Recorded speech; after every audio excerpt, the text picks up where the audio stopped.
Hello and welcome to the John Ark Show.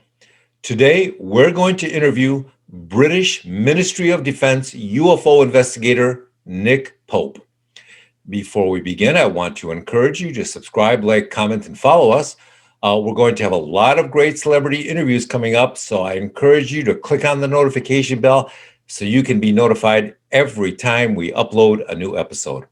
I'd also like to tell you about a service called HollywoodIsCalling.com. It's a great service that allows you to purchase live phone calls from your favorite celebrities, so check them out. It's something you can buy for yourself or as a gift for someone you know. A live 15-second celebrity call is $19.95 and a live 30-second call is $29.95. So give it a try. HollywoodIsCalling.com. Now, let's say hello to Nick Pope. Hello, Nick. Welcome to the John Ark Show. How are you today, sir? I'm good, thanks. And it's great to be on your show. Thank you for having me. Thank you for coming.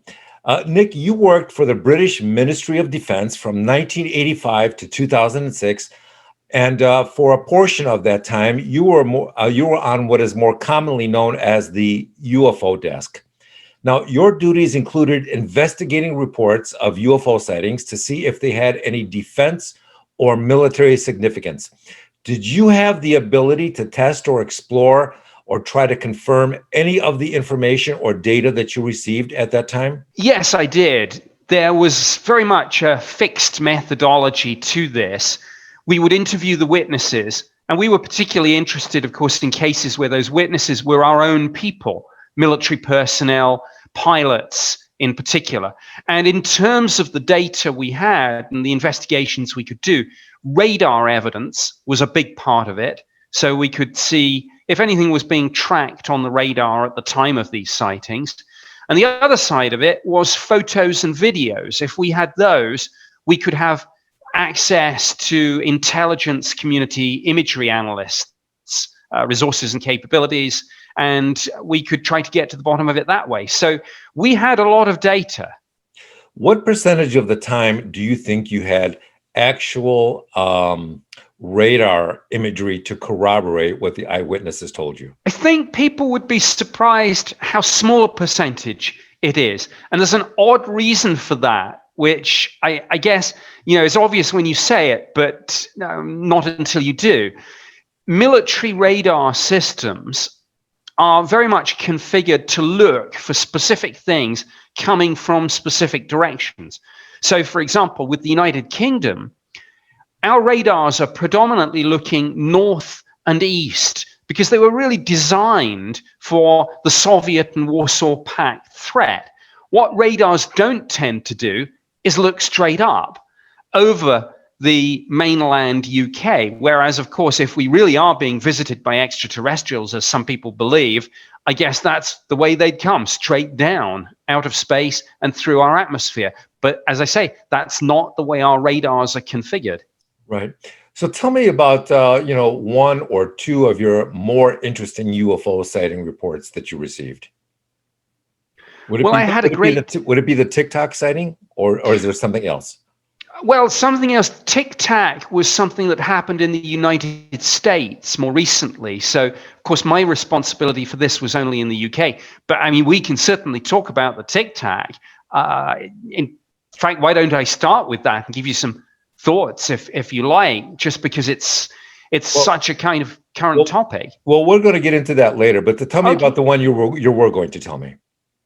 Okay, sure. Well, in 1993, at the end of March, we had a wave of sightings over the UK. Dozens of different people from all around the country reporting things over a period of about 6 hours. And many of the witnesses described large delta or triangular shaped craft. One witness said this thing was so huge, it's like the stars were blacking out one by one until he suddenly realized it wasn't clouds, it was a huge UFO passing directly overhead. Some witnesses heard a low frequency humming sound coming from this craft. Some saw a narrow beam of light firing down, tracking backwards and forwards as if it was looking for something. 2 military bases were directly overflown. And I remember talking to one of the witnesses the morning after, And I tell you, his voice was still shaking as he described this to me. And he said, Nick, I've been in the Air Force 8 years. I've never seen anything like this before in my life. And when I said, well, high speed, what? He said, look, the sheer size of the thing, something flying 200 feet above the ground. But also, he said, and this is another counterintuitive thing, it was going so slowly, like 30 or 40 miles an hour. And then suddenly it accelerated away to the horizon in a split second.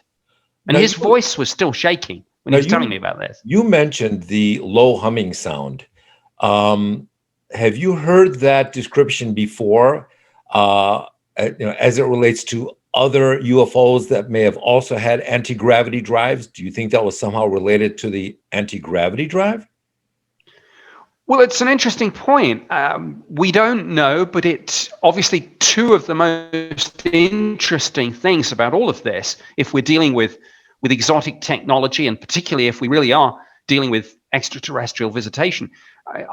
The questions are, what's the energy source and what's the propulsion system? Does this thing have engines as we would understand it, or does it have something, some of the sorts of things that advanced theoretical physicists are thinking about and working on, matter, antimatter, propulsion systems, nuclear fission, propulsion system, or something, as you say, that goes above and beyond that. And I'm sure you're right. Gravity is going to turn out to be the key to this. And if you listen to theoretical physicists, that's absolutely what they say. So no, we don't know whether this low frequency sound is a byproduct of an engine, a propulsion system, or what, but it is something absolutely that witnesses in some of the most compelling cases have reported quite independently from different locations, different sightings all around the world. Interesting. Did you ever review UFO photos or videos that the public has never seen? And if so, can you describe them? We had one fascinating case, and it's very controversial because this was from 1990. So my predecessor did the investigation, but I inherited, I guess you'd say, the aftermath, the controversy. The short version of the story is that two people out hiking saw a large diamond-shaped UFO hovering, and then it just disappeared straight upwards, vertically, again in a blink of an eye. And they shot 6 photos of this thing. And they gave those photos to a local newspaper. And I'll have to choose my words carefully, but people at the Ministry of Defense, some of my colleagues, managed to, how can I put it, extract those photos and those negatives from the witnesses, from the media, and never gave them back again. What has survived is a black and white photocopy, or rather a copy of a black and white photocopy of a line drawing. The actual photos, I think they would blow people's minds. And there's just been a ruling in the United Kingdom. The Ministry of Defense, even though this happened 30 years ago, they've said in the last few weeks that we are going to keep this file closed for another, get this, 72 years, I believe. Now, it's interesting because you say, they would shock people. Is that because they were so high resolution, or was there an American flag on the side of the ship? What was it? Well, there were no markings, no insignia, no symbols, no wings, no tail, no engine, nothing that you would say was reminiscent of a conventional aircraft, and nothing, frankly, that looks even like a UAV or a drone or something like that. And you've got to think, this is back in 1990. I'm not sure we have something like that even on the drawing board now, let alone flying it operational back then. No, the reason I think it would shock people is because they were such crystal clear images, broad daylight, features in the background. This was the Scottish moorlands. And, I'm sure you've seen many, many UFO pictures, which are just basically taken at night. It's lights, it could be anything. But with this sort of thing, this was the whole point. You could triangulate. If you've got something in daytime with features in the background, you can start to calculate how far away it was from the camera, how big the thing was, and that's interesting. And that's maybe what my former colleagues don't want people knowing. Even with today's high resolution smartphone cameras, it's very rare that you get a crisp, clear photo of a UFO. Usually there are dots off in the distance. So when you saw these UFO videos, did it appear as though they were just observing us, or were any of them behaving aggressively? Did any of them exhibit any military-like maneuvers? Well, there's another part of this story which I haven't told you, but I better tell you now because I think it helps answer that question. Also visible in one of the photos was a military jet. And we don't really know whether this jet was escorting the UFO, whether it was trying to intercept the UFO, or anything. And this will strike people as truly extraordinary. I know a little bit more about this, but I can't really say because my secrecy oath binds me for life. But my colleagues who did the original investigation were told that it wasn't even possible to trace the military jet. Well, that's crazy. We know 24/7 where every one of our military aircraft is, what it's doing, who's flying it, whether it's a Royal Air Force jet or whether it's another nation with permission to operate in our airspace. What was the size differential between the military jet and the UFO? Was one 10 times larger than the other, 100 times larger than the other? What would you estimate? It's difficult to say, and I'm not sure that the exact dimensions of the UFO have been declassified and made public, so I'd better not go into too much detail of that. But I think you can say it was the same size or bigger than the military jet, and bigger by, I don't know, 2, 3, maybe 5 times, something like that. But it's kind of difficult to say because, of course, a military jet, it depends how you measure it. You could do wingtip to wingtip. Well, this UFO didn't have any wings, so it's a slightly odd one. Have you ever seen any photos or videos of UFOs attacking our aircraft or our installations in some aggressive manner, either with maneuvers or weapons, perhaps? I haven't seen that. What I have come across, both in our government files and in the literature, are cases where UFOs have been seen in close proximity to military bases, and particularly with certain strategic assets, which I probably can't say, but I'm sure you Right. can. Yeah. There have been allegations that the strategic assets have been taken offline for a period of time. And in one occasion from Ukraine, I believe, the opposite happened. And these strategic assets, instead of being switched off, if you want to call it that, were put into, let me phrase it this way, a pre-launch sequence, which was so scary, it literally turned one of the people down there, their hair turned white overnight. They thought this was going to be World War III Armageddon. I've even heard of some reports where the UFO appears over a missile base and then the missile silo door begins to open inexplicably, without being, commanded to do so by the people inside the base. Very, very weird. Have you ever seen photos or videos of aliens outside of their spacecraft? I've seen a few pictures, but to be honest with you, those are the sorts of pictures I see on the internet and on various UFO community websites. I haven't seen anything credible in government files. Have you ever seen photos or videos of the inside of an alien craft? Again, not in any government files. I'm not sure I've even seen that in the literature. I've seen a number of these so-called alien abductees who have sketched what they recall. But I mean, it's not obviously something that you would say you could hang your hat on that in terms of a government investigation. Firstly, this is just the recollection of members of the public. And secondly, a lot of this information, frankly, comes out under regression hypnosis, which raises some doubts. So, but no, I haven't seen any credible photos of that. Nothing from government files. If we've got anything like that hidden away in Air Force hangars somewhere, I suspect it's in the United States and not the United Kingdom. So I wouldn't have been read into those particular operations and programs. Now, this next question is going to be a little technical, but it's also going to require you to give a sort of subjective analysis rather than an objective one. Everyone always talks about the speed of these UFOs. When you watch some of these videos and saw how quickly they moved, did it seem like they just quickly moved away?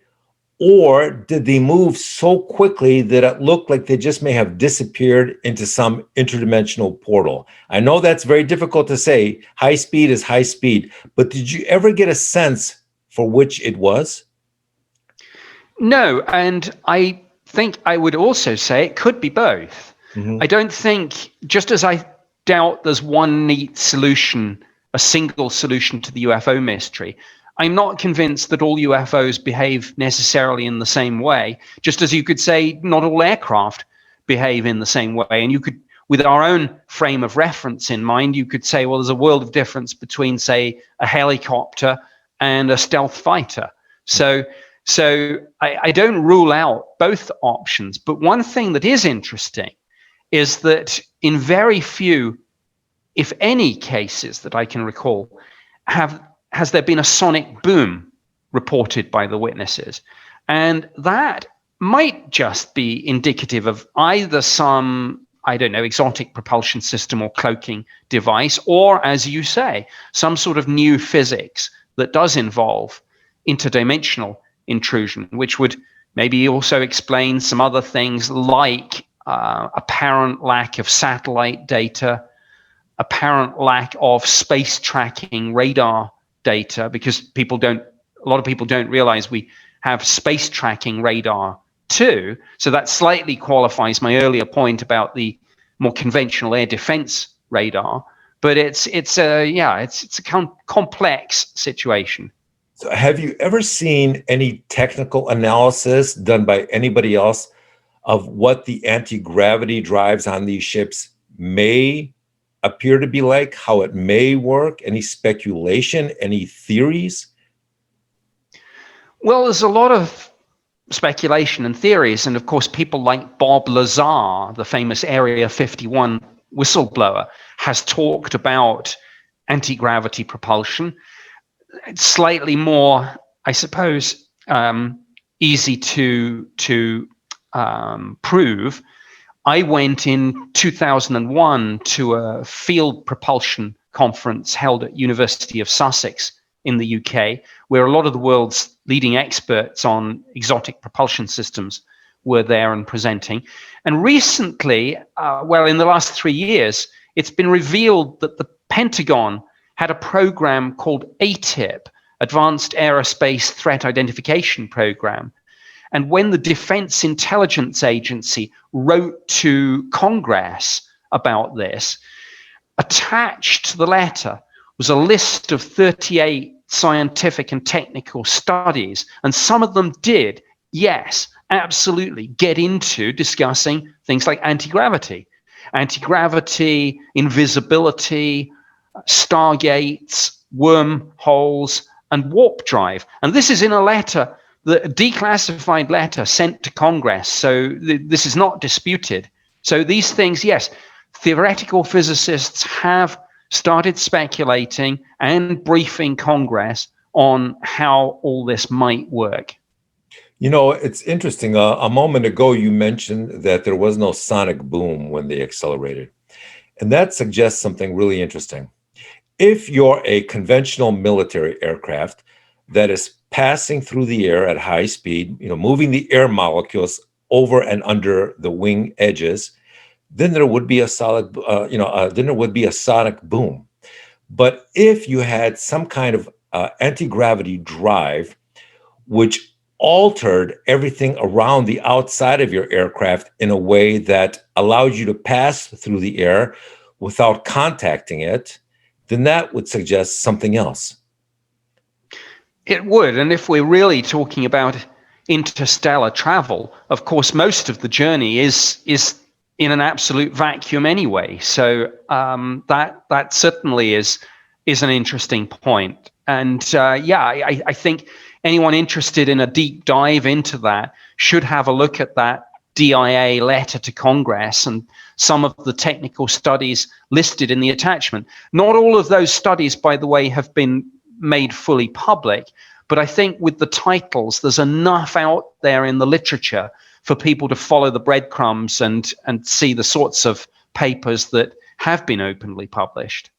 Now, a lot of pilots, military pilots, have been interviewed about what it is they witnessed, what it is they saw.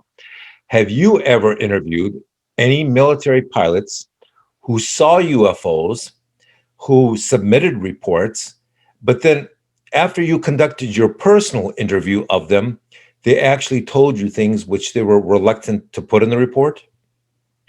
Absolutely, 100%. In fact, it goes further than that. I've had some pilots come up to me at Ministry of Defense training courses, just on other issues, nothing to do with UFOs, like leadership training or personnel management training, whatever it is. And you get talking over the coffee and biscuits. I've had military pilots take me aside and say, "Oh, let me tell you about my sighting."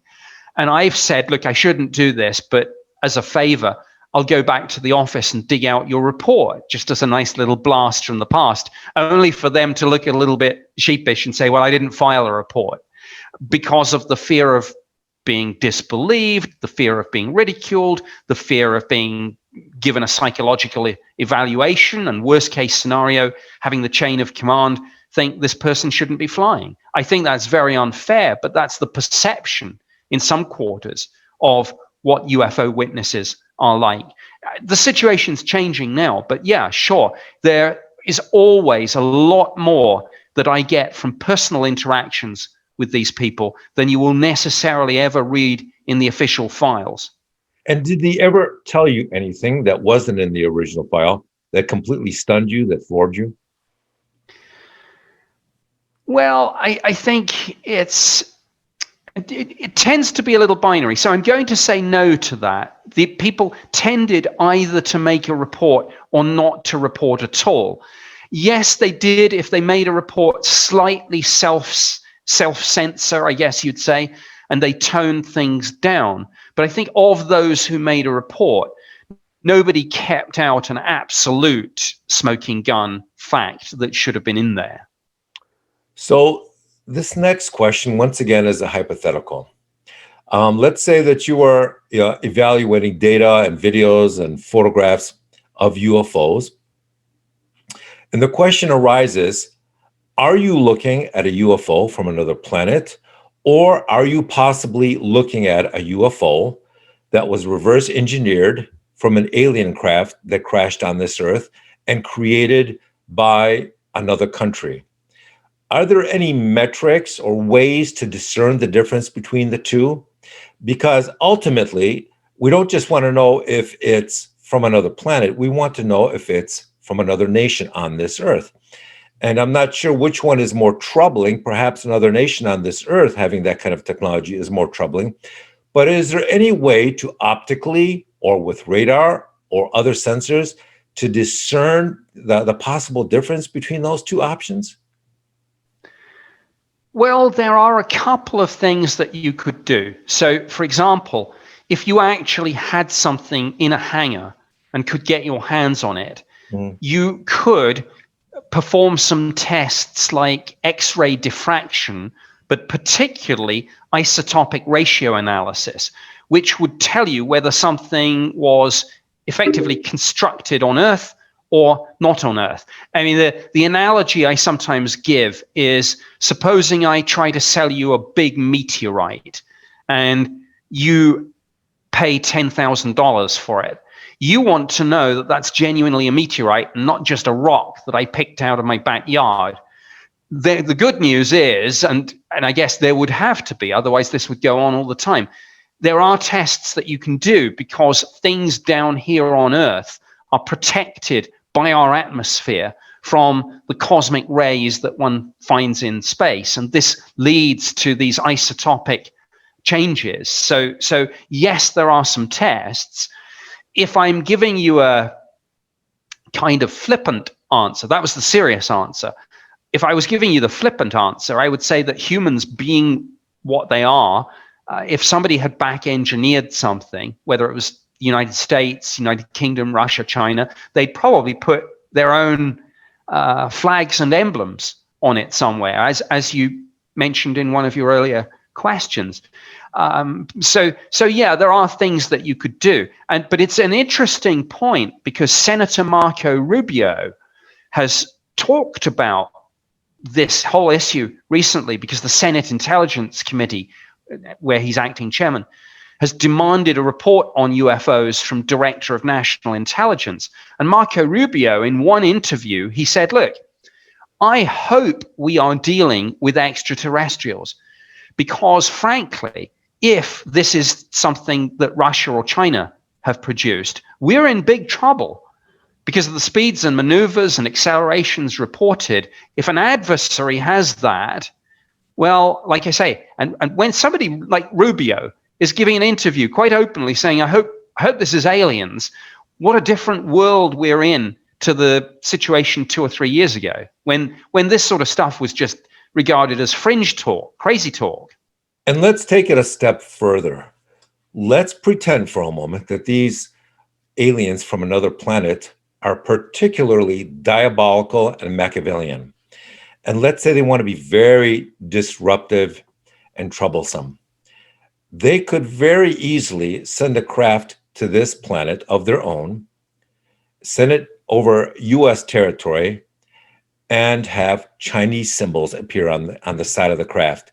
Or they could send another craft to China and have American symbols appear on the side of that craft and just cause chaos, chaotic speculation, diplomatic problems. I mean, we're always assuming that these aliens are very benevolent, but there's no assurance of that. If they wanted to be particularly troublesome, they could even go, to levels like that.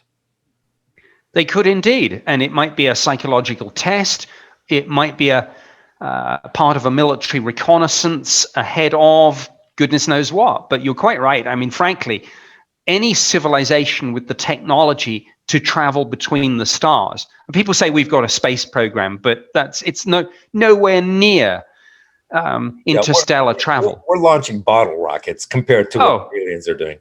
Completely. If the fastest spacecraft that we've ever constructed, and you're talking about the Voyagers and the Pioneers, those sorts of deep space missions, if they had been pointed to the nearest star apart from our own sun, they would take about 75,000 years to get there. So we don't, we don't have an interstellar space program. Let's not kid ourselves. By the way, before I move on to the next question, there is a video on YouTube. I don't know if you've seen it. There appears to be a UFO in orbit, and you can see the Earth down below in the side of the frame, the side of the photo. And the UFO is just sort of positioned in space. And suddenly, what appears to be an Earth-launched missile approaches it. And at the last second, the UFO just deftly slips aside and the missile passes by harmlessly. Now, if that's true, if it's not just CGI, that missile must have been traveling at 10 or 20,000 miles an hour. And yet the UFO just sort of sidestepped it like it was nothing. Have you seen that video? Yes, I have. I mean, it's difficult to tell with all these videos, all these films taken in space. The perspective is difficult. So it's hard to figure out exactly what we're looking at. But if this is what many in the UFO community believe it to be, then it's worrying. But I mean, absolutely. One hears a lot these days about hypersonic weapons and, one wonders what defenses we have. Well, if that's our technology, just stepping back a moment to your previous point, I wouldn't rule anything out because any civilization with the technology to travel between the stars has a technology orders of magnitude above anything that we have. And if you ask me, I mean, if you look at the difference in technology between, I don't know, now and 200 years ago, we've come from horse and cart to stealth fighter and space rocket within a couple of hundred years. In a universe nearly 14 billion years old, imagine a civilization with millions of years head start on us in terms of scientific knowledge and technical development. What would they be able to do? Answer: pretty much anything they like. Have you ever seen UFOs that, actually, let's take it a step further. Did the UFOs you saw all appear to have the same general design and behavior, indicating that they came from the same source? Or were there so many different designs and types that perhaps they came from different sources, different planets, different species with different intentions? What does your gut tell you?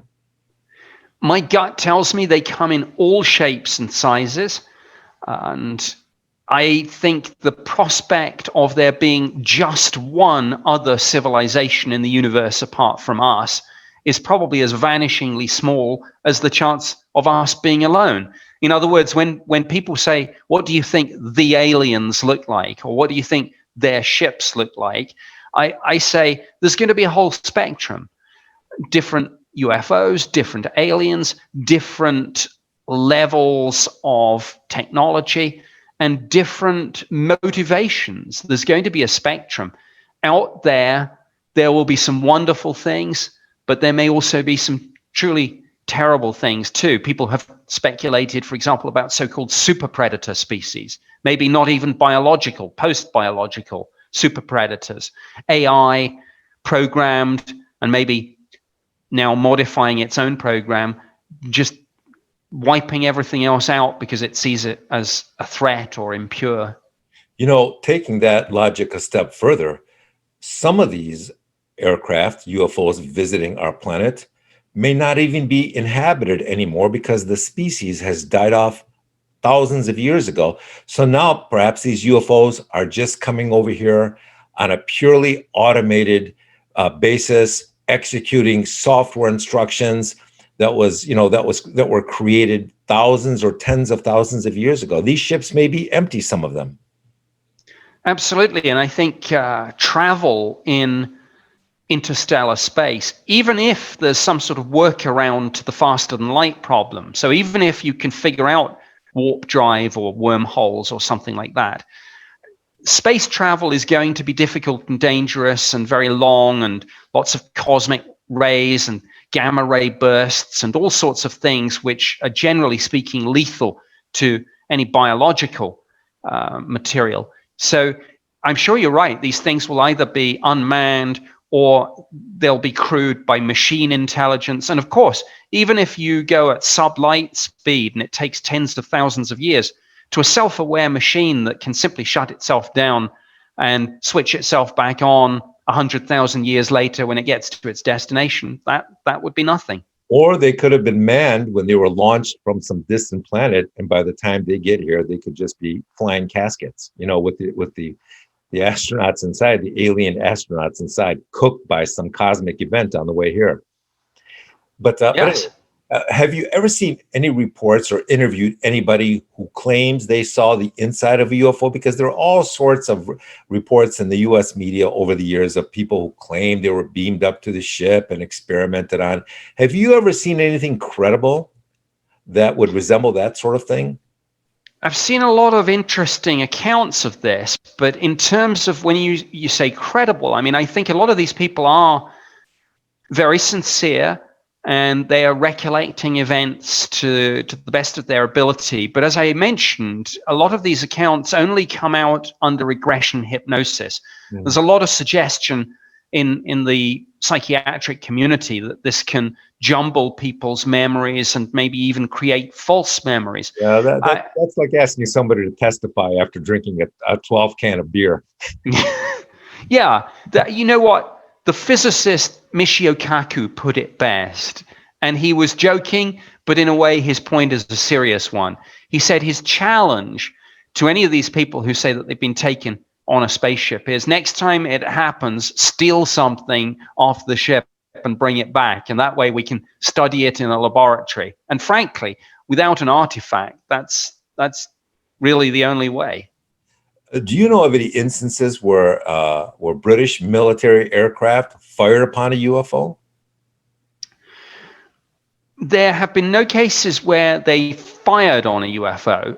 There have been a couple of cases where they've certainly been scrambled to try and intercept a UFO, and what I can probably call a sort of chase, a game of cat and mouse has taken place in our airspace, and that's certainly happened in many other countries too. But I'm aware of a couple of cases where pilots have got into that sort of situation. One very disturbing case from 1957, where a pilot, actually he was a United States pilot, but he was on an exchange program with the UK. He was ordered to open fire on a UFO with a full salvo of air-to-air rockets.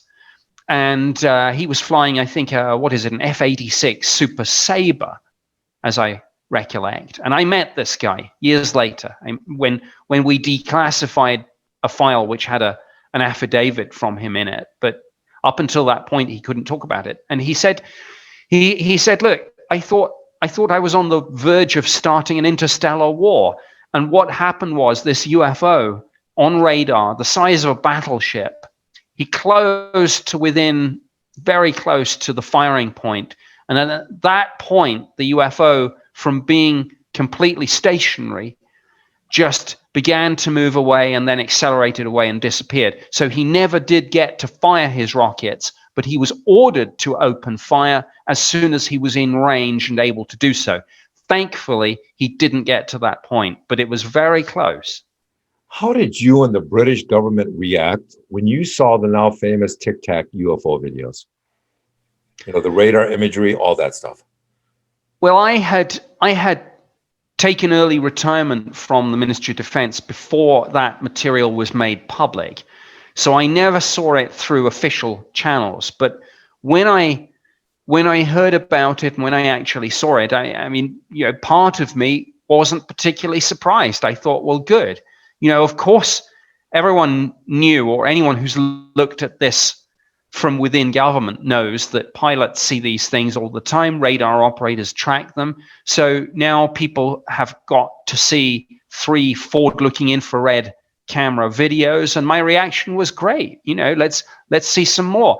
Let's hope that there's going to be more of this declassified, and things are opening up. I mentioned there've been classified briefings in Congress, but now Director of National Intelligence by June must submit a report to the Intelligence Committee and the Armed Services Committee on this.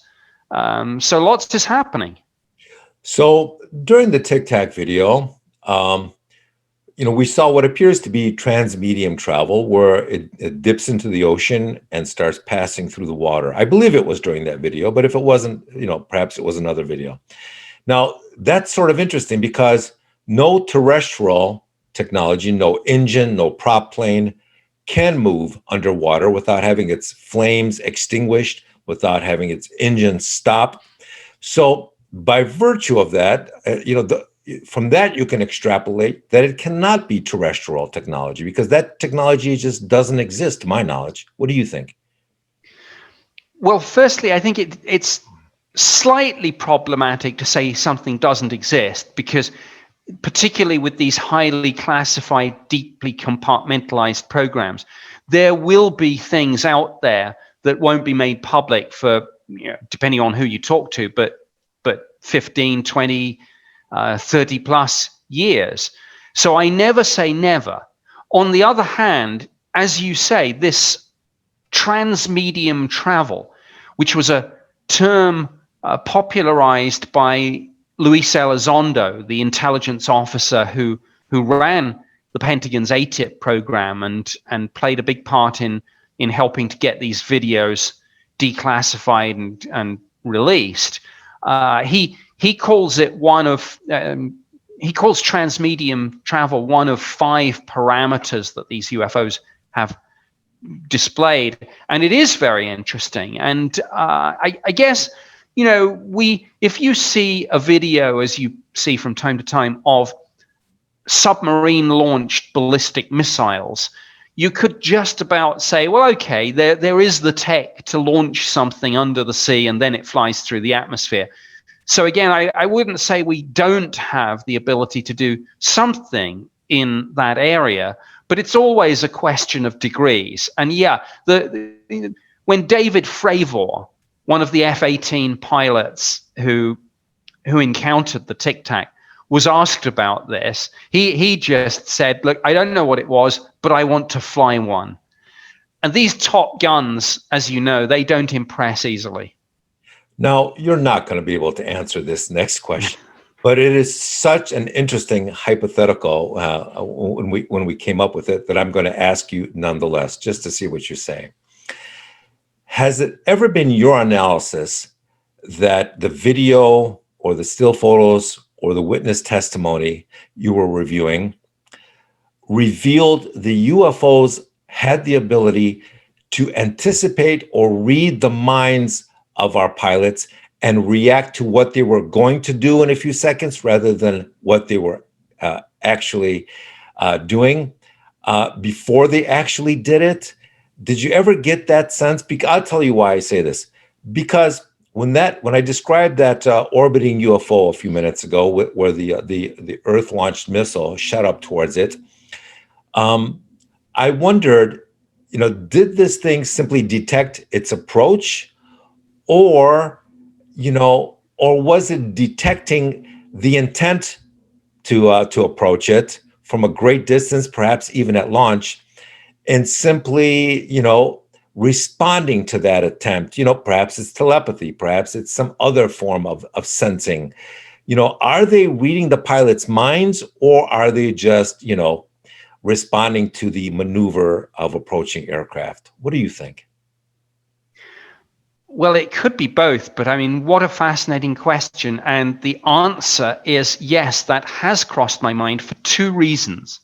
Firstly, I believe there is I think it's a 14-page analysis of the whole USS Nimitz Tic Tac incident, but the 2 others as well, I believe. And one of the things in that 14-page analysis is a suggestion that at one point the pilots, when they were talking to controllers back on the Navy ships, vectored them towards the target which they were trying to acquire. And at one point, I believe there is a phrase which said that the object appeared in a particular location before we were vectored towards that position. There you go. There you go. So, yeah. But so your question is a really insightful one, but there's another point as well. I have interviewed many, many witnesses who have had a camera with them while they have seen a UFO at very, very close proximity. And yet they have not used their camera. And one of them said to me afterwards, I remember this very well, he said, Nick, this is extraordinary. Not only didn't I think to use the camera, but this was hanging around my neck, and yet it's as if I wasn't aware that I had a camera. And yet the whole point of my trip was to go and take some photographs. And that does, I think, suggest that what you speculated about might be a factor here. Have you ever seen any evidence or data that suggests these UFOs could pass through solid matter? We've heard some analysts speculate that in addition to traveling through water, that they can pass through the Earth's core. And I know that sounds very strange and problematic from the viewpoint of our conventional understanding of physics. But, if you can travel across the universe, through a wormhole, how difficult could it be to pass through the center of the Earth and emerge on the other side in a couple of seconds? What do you think? Well, I guess when you look at matter, most of it turns out to be just empty space, and you have all these particles, whether they're neutrons or protons or electrons or photons or neutrinos or whatever, but most of everything is just the empty space between all that. And so I'm no physicist or chemist, but that's especially true in the entertainment industry. No, I better not comment on that. But while I'm no physicist or chemist, it doesn't. Given that situation, it doesn't surprise me that there might be a way of keeping everything apart, so to speak, so that they could interact and yet not collide. I certainly don't rule it out, and it's interesting because going back to the people who claim they've been abducted, one of the things that you will hear from those people is testimony that the most unpleasant part of the experience was being lifted out of their bed and through the solid matter of either their walls or their windows. And it's truly bizarre, and I don't know what to make of it, but the testimony is out there. Now, the U.S. can track incoming intercontinental missiles and even reverse track them back to their point of origin. That technology has been available for decades. Has the UK or the U.S., to your knowledge, ever reverse tracked any of these UFOs to see if they came from elsewhere on Earth? I probably can't discuss the details of the capabilities of any of these military systems, whether it's part of the Ballistic Missile Early Warning Center, whether it's part of space tracking radar, even a conventional radar. I mentioned earlier the analogy that they don't look up, they look kind of out and across. I probably can't talk in any detail, I'm afraid, about the capabilities of these systems and what has and hasn't been tracked. What I can say is, obviously, I think you can take it as read that the United States, the United Kingdom, others keep a watchful eye on airspace and outer space through a number of systems, whether it's satellites, space tracking radar, or whatever. And there are new systems that have congressional funding attached to them now, which are going to take this to the next level, looking, for example, to track this next generation of hypersonic weaponry that everyone's concerned about. And if you can track that, what else can you track? How many UFO sightings do you estimate there are around the world each year? Well, what's your guess? It's a more difficult question than it sounds because there's no single central focal point. What happens is, even in government, even where a government has a UFO program, it doesn't mean that some people who make a report won't go elsewhere. I mean, when I was doing this job for the Ministry of Defense, we got somewhere between 200 and 300 reports each year. On some years, I think with some of my predecessors or successors, it went as high as 700 or 800. But some people... Is that credible reports, or does that include all the crazies as well? That's everything. I mean, you have to filter out and say roughly 80% misidentifications, 15% insufficient data, 5% very interesting. But we knew that in parallel with people contacting us, some people would report to the local media, some people would report to civilian UFO groups, and of course the big unknown, how many people would see something but not report it at all, either because they didn't know who to call or because they feared ridicule or disbelief. So all one can really do is take data that we have from say programs like the one I ran, from organizations like the Mutual UFO Network, and try and extrapolate. And all I can say to you is that we must be dealing with tens of thousands of reports each year. So on January 13th of this year, The Sun did an article about all the CIA's declassified UFO documents that are now online on the Black Vault website. It reveals and talks about mystery explosions and contact with aliens. Did you see that article? And if so, did you download any of the CIA documents that were available for download on that site? And if so, what did you think? I've seen that story. I've been slowly dipping into the material. Now, this is not the first time that the CIA has declassified and released UFO files. And this latest story is more about an excellent website called the Black Vault, doing a lot of people's research for them by going through all the material that's out there or that can be obtained under the Freedom of Information Act and making it available in one place.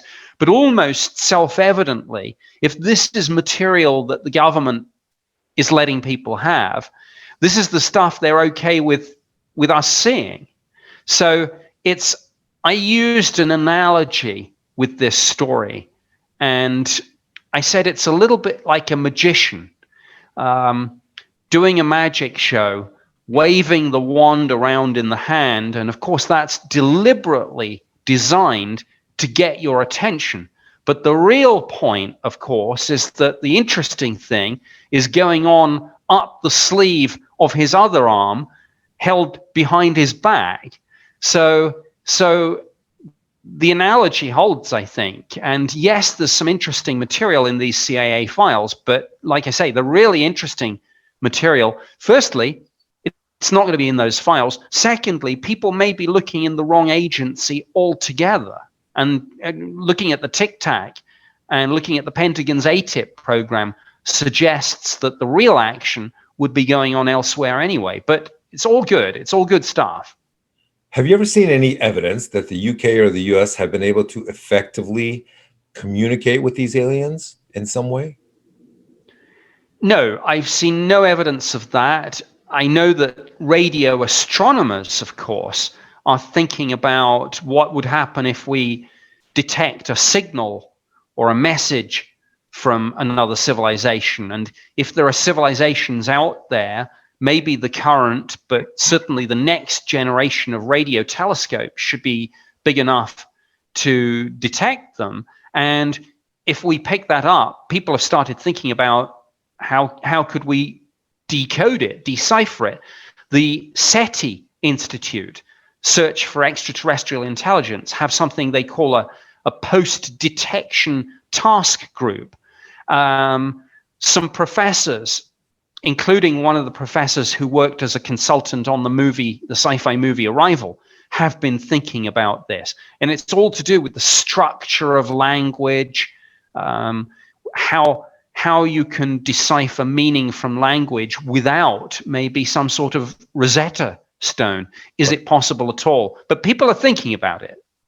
Based on everything you've seen and witnessed and the reports and the eyewitnesses you've spoken to, the videos you've seen, the radar imagery you've seen, what do you think is really happening in Area 51? What does your gut tell you? My gut tells me that we are certainly developing and test flying various secret prototype aircraft and drones that won't be public knowledge for 20 years or more. Whether any of those come from having back-engineered something extraterrestrial or not, I don't know. And I never like to do down and talk down good old-fashioned human ingenuity. So I don't rule out the fact that this is our tech. And when I said earlier that Marco Rubio was saying, is this Russia, is this China, or is this extraterrestrial? He's not necessarily, though, of course, I don't have an insight into exactly what he meant, but he's not necessarily talking about reverse engineering. He's talking about, has Russia or China themselves made some sort of technical breakthrough in terms of aeronautical engineering? But it's any time you start talking about these sorts of programs, it's all smoke and mirrors. It's all hall of mirrors. It's the devil's own business trying to untangle what's going on in this deep black world. You know, when human beings go to a zoo in a major city and they observe the creatures in the cages or running around, there's almost a patronizing sort of attitude to it all. Look at the little animals playing with the coconut. Look at them sitting there staring back at us.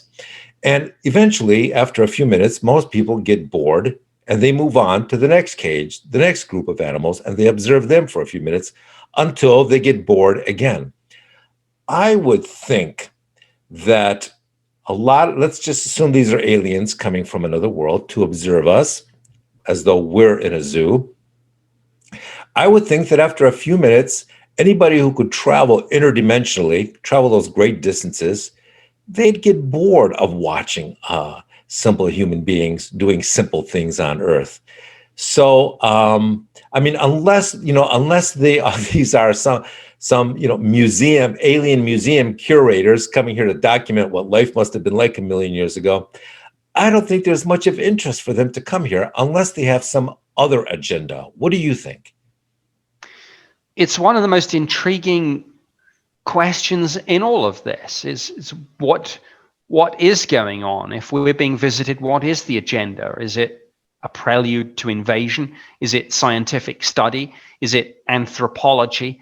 I often speculate to the truly advanced civilizations in the universe, newly emerging civilizations like ours might be one of the last interesting things. Maybe there really is a sort of point where you reach an upper limit of what else you can discover or invent. So it's intriguing, and it begs one interesting question, which is that if we ever want open contact and interaction, and if we ever want to be treated as something a little bit more than just an animal in a zoo, what do we have to do? And the answer to that question, I think, is we have to do something interesting. We have to do something that's going to make us interesting to these people. We have to entertain them properly and make them laugh so that they don't get too upset. But I'll tell you something else that's interesting. Let's assume they came here with hostile intent and they wanted to steal our resources, our ocean, our waters, our energies, not our energy sources, but maybe, our food supplies or some other terrestrial resource. There really isn't anything we could do to stop them. Nothing. In fact, less than nothing. Anybody with that kind of technology could do whatever they wanted to our planet and get away with it. Don't you think? Yes. And that's why the lack of any overt, I suppose, alien invasion or absolute outright hostility is a good sign, a sign that they're not here to steal our gold or our water or take slaves for the mines on wherever it may be, but they're here maybe to study, and hopefully at one point in the not too distant future to actually make open contact and interact. But as I say, there might be a threshold to that. I like my science fiction. I mean, I write science fiction, but I also commentate on the genre. In the Star Trek franchise, for example, there's a kind of threshold for first contact, and that's when a civilization develops warp drive technology. Well, there might just be some sort of trigger point for what gets you that invitation into the wider galactic or intergalactic club. And what is the interesting thing that we have to do to get their attention and get that invitation? I don't know. Maybe it is faster than light travel. Maybe it's something else. But like I say, we should keep trying to do interesting things. So this next question is another one of those hypotheticals that you're not going to be able to answer, but it is so interesting that I'm going to ask it nonetheless. Let's say the British government called you up tomorrow and they said, Nick, we've got a real problem. A UFO has landed directly in front of the Ministry of Defense. And an alien has stepped out onto the ramp and he's just standing there watching us, just observing us. Nick, we have a special mission for you. We want you to devise a test, some sort of analysis, some sort of scan, some sort of tool, perhaps a hypothesis that would help us determine, without actually touching this alien, if he is an alien from another planet, or if he was just a Russian guy in a spacesuit pretending to be an alien to intimidate us. What would your thesis be? How would you test that alien presence to determine if it was terrestrial or from another planet without actually confronting it, without actually touching it? Well, it depends if I could get a look at the craft or ship or whatever you call it, in Assume you which can they'd... stand 50 feet away and even photograph it, whatever you wanted. What would you do? Well, curiosity would get the better of me, as would loyalty to my country and my former employees, and I would certainly go. As to the test, I suppose I would simply try to communicate, and I would, maybe it would be some sort of version of, people have heard of, for example, the Turing test, designed to tell whether a machine has become self-aware. So I guess, you just freestyle something and see what comes out. But I hope that my knowledge of the subject might enable me to freestyle it in a way where whoever or whatever this was, it was tempted to engage, and then we'd take it from there, and I'd see, let the chips fall where they may. But I would give it my best shot. I think what you'd have to do is be very careful that even a passive test that involved any sort of monitoring wasn't misperceived as a hostile act. Mm-hmm. So, have you heard the rumors that claim the US already has a relationship with aliens and that we've been secretly working with them for decades, reverse engineering their technologies in exchange for, some other agreement we have with them? Have you heard that? What are your thoughts? I've heard those claims. I have not seen them supported by any official documentation, but as I say, would not have been read into a United States intelligence program on this, only a United Kingdom one. And if the UK didn't get this information from the US, despite the so-called special relationship, I wouldn't know. So I can't rule it out, but I'm not necessarily saying that I find it compelling.